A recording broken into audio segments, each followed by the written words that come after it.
En este primer vídeo, dedicado a los modelos de mercado, de industria, que van más allá de ese modelo teórico de competencia perfecta que hemos visto en vídeos anteriores, nos vamos a limitar a presentar las tres estructuras de mercado que se apartan de ese modelo teórico de competencia perfecta. Vamos a presentar las características de los modelos de mercado más frecuentes en la realidad, como son el oligopolio, el monopolio y la competencia monopolística. En esta pantalla vemos la primera rama de ese mapa mental que utilizamos en los vídeos. Vemos las cuatro estructuras de mercado que es posible encontrar en la realidad. La primera de ellas, la competencia perfecta, es la menos frecuente, aunque es posible encontrar mercados de competencia perfecta. Por ejemplo, el mercado de dominios web sería un mercado muy próximo al modelo de competencia perfecta, tal como lo hemos visto en vídeos anteriores. Y el resto de mercados, que son los que se dedican, o los que dedicamos los vídeos que siguen: monopolio, oligopolio y competencia monopolística. Es frecuente referirse a todos estos tres mercados, esos tres mercados que se alejan de la competencia, como competencia imperfecta. En realidad, en el monopolio no hay ningún tipo de competencia, por tanto no es adecuado, o no parece adecuado referirse a él como un modelo de competencia perfecta, de competencia imperfecta.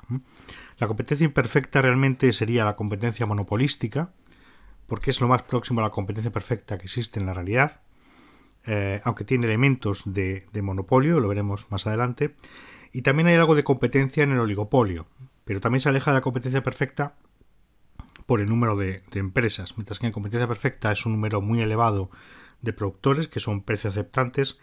En oligopolio son muy pocos productores y tienen capacidad para afectar con su comportamiento el precio de mercado.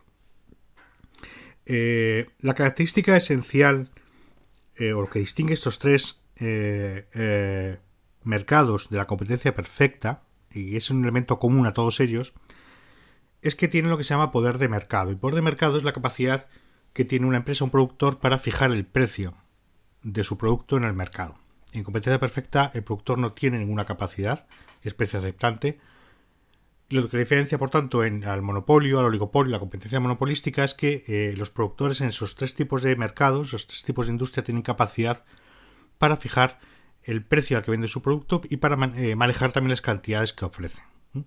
Bien, ese poder de mercado, que lo tienen cada uno de esos mercados en distintos grados, desde luego quien más poder de mercado tiene es el monopolio, frente a la competencia monopolística, que tiene menos poder de mercado que el monopolio, suele venir determinado por algunas circunstancias de carácter económico. Otras pueden ser políticas. Por ejemplo, un Estado, un gobierno dirigido por un dictador puede decidir que una cierta industria la gestiona pues su grupo político, los amigos del grupo político que dirige el país. En ese caso estaremos hablando de un monopolio, de un oligopolio que tiene poder de mercado, pero por razones políticas, extraeconómicas. Pero en economía no nos interesa ese tipo de mercado, aunque existen en la realidad.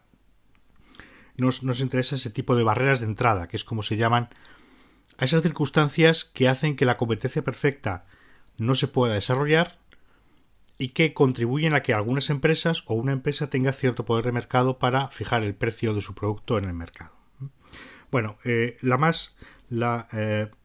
barrera de entrada más común es el disponer de una patente. Una patente es un derecho reconocido por el Estado para gestionar o vender o producir una invención propia. Las patentes suelen tener un tiempo limitado de duración y es lo que permite, por ejemplo, que las empresas farmacéuticas pues puedan fijar en régimen de monopolio para su propio medicamento, su propio producto, precios muy elevados, muy por encima del que se fijaría si el mercado fuera competitivo. Las patentes, por tanto, permiten obtener beneficios extraordinarios porque conceden a la empresa poder de mercado y le permite fijar los precios muy por encima de lo que resultaría de una situación de competencia.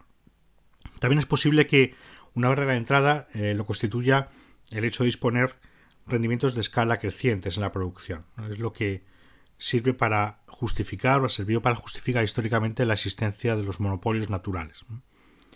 Puede ocurrir también que alguien tenga una empresa, una producción, su producción tenga una superioridad tecnológica que le permita generar externalidades de red.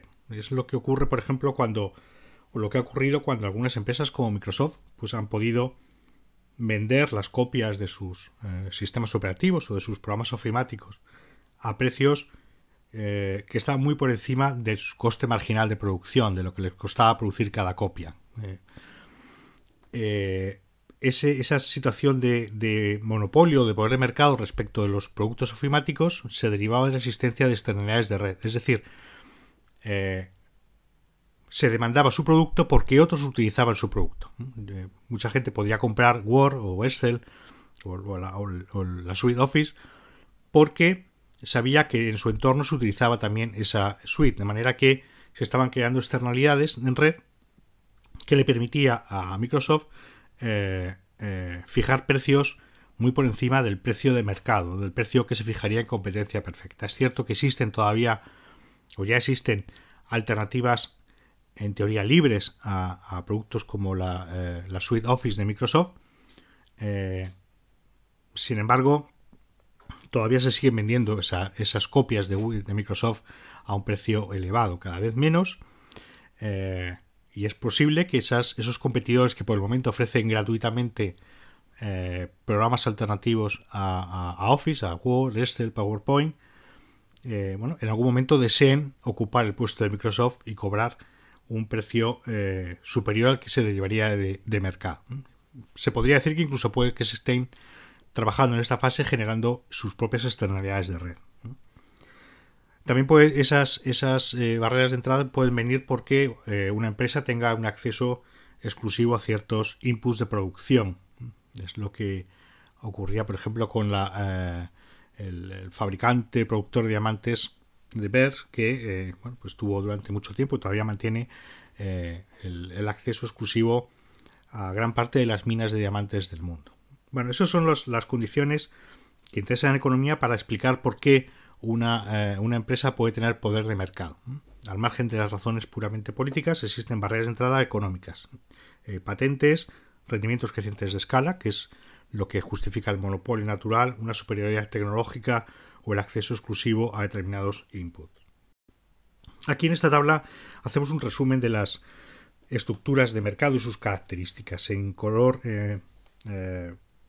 marrón hemos situado la competencia perfecta y estas son las características de la competencia perfecta.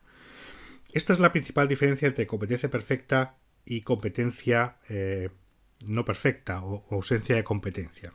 Mientras que competencia perfecta el productor fijaba su nivel de producción de máximo beneficio en el punto en el que el precio era igual al coste marginal, esa regla no se cumple del todo o tal como se enuncia en competencia perfecta para el resto de las estructuras de mercado, donde el precio va a ser superior al coste marginal, que es igual al ingreso marginal. En este caso, en competencia perfecta, coste marginal, ingreso marginal y precio eran idénticos. Aquí se rompe esa regla y esto es lo que les permite fijar un precio por encima del coste marginal y por tanto obtener beneficios superiores a los que se obtienen en una situación de competencia de mercado. Vemos que la competencia monopolística reúne algunas características de la competencia perfecta, como el hecho de que existan muchos productores o que exista libertad de entrada y salida. Oligopolio tiene cierto elemento de competencia, pero muy, muy reducido, y en monopolio no hay en absoluto ningún elemento de competencia. En el monopolio hay un único productor que fija precios y cantidades, su producto es único y no tiene sustitutivos cercanos, existen barreras de entrada, esas que hemos visto anteriormente, y la regla se aleja también de la que veíamos en competencia perfecta. Bien, estas barreras de entrada que acabamos de ver, que hemos repasado brevemente, es lo que le permite tener poder de mercado a las empresas que no son competitivas. ¿Cómo se refleja eso a la hora de fijar los precios? Pues lo adelantaba antes, fijando un precio que es superior al coste marginal y que es superior al ingreso marginal. ¿Y por qué ocurre eso en situaciones que no son de competencia? Cuando hemos visto que en competencia precio es igual a coste marginal igual a ingreso marginal para fijar la cantidad que hace máximo el beneficio del empresario?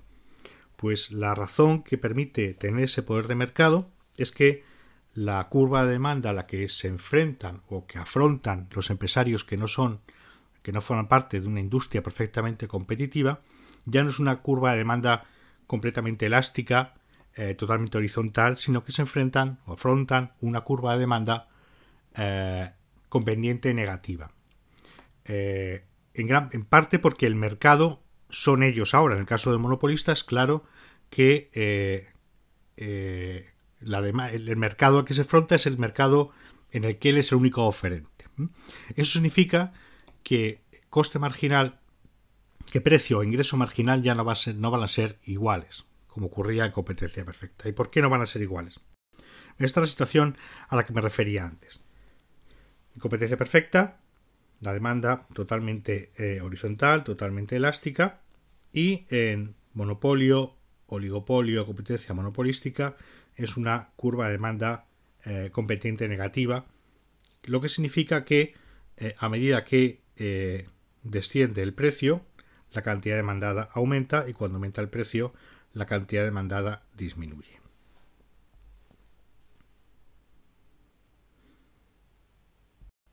Bien. El concepto de ingreso marginal, que ya no va a ser igual al precio en estos modelos que no son perfectamente competitivos, se puede explicar por la presencia de dos efectos, un efecto precio y un efecto cantidad, cuando enfrentándose a esta curva de demanda con pendiente negativa, el productor decide modificar los precios. Vamos a suponer que la situación inicial es la descrita por un precio de 7 en este mercado y una cantidad demandada para ese precio de 2. ¿De acuerdo? En ese caso, el ingreso total para ese empresario, para ese productor, será resultado de multiplicar 7 por 2. Serán 14 unidades monetarias. Bien.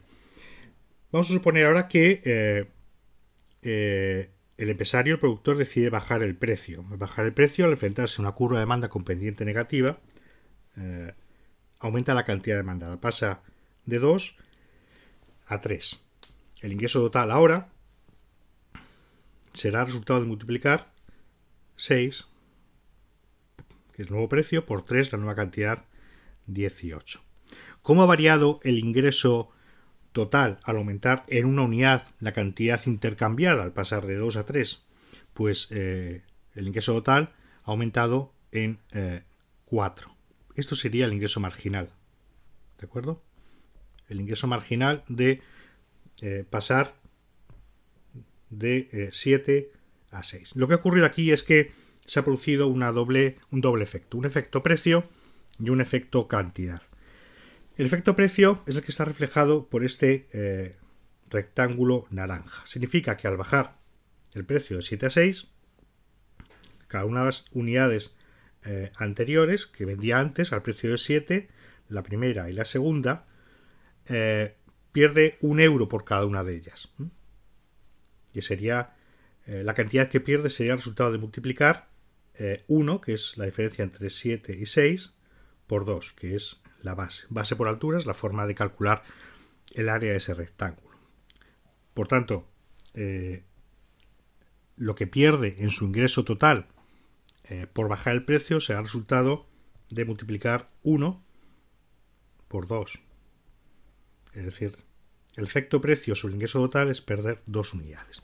Pero ¿cuál es el efecto sobre el ingreso total de aumentar la cantidad? Porque al bajar el precio, pues ha aumentado la cantidad intercambiada, ha pasado de 2 a 3. Pues el aumento de sus ingresos totales derivado de bajar el precio y derivado del aumento de la cantidad se vendrá representado por este rectángulo, que igual que hacíamos con el efecto precio sobre el ingreso total, lo podemos hacer con el efecto cantidad, y es multiplicar la base por la altura. La altura es 6 por 1.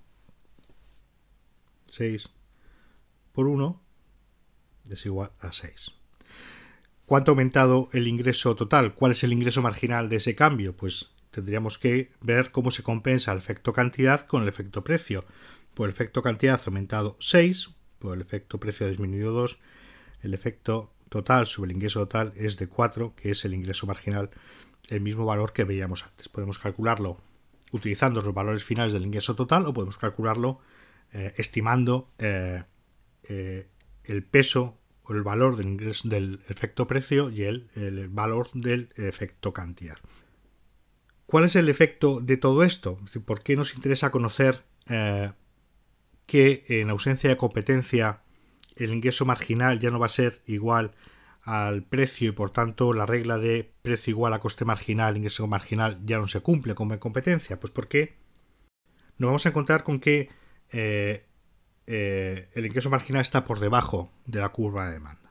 En ausencia de competencia nos encontramos con que el oferente tiene esta recta de ingreso marginal que está por debajo de la demanda, que es lo que significa que el ingreso marginal va a estar por debajo de los precios, ¿de acuerdo?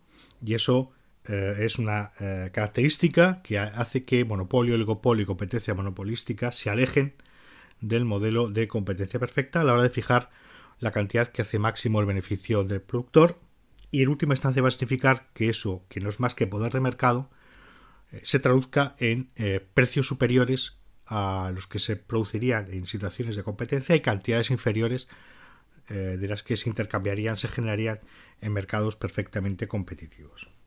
Bien, de esta manera hemos presentado las 4 estructuras de mercado que es posible observar en la realidad.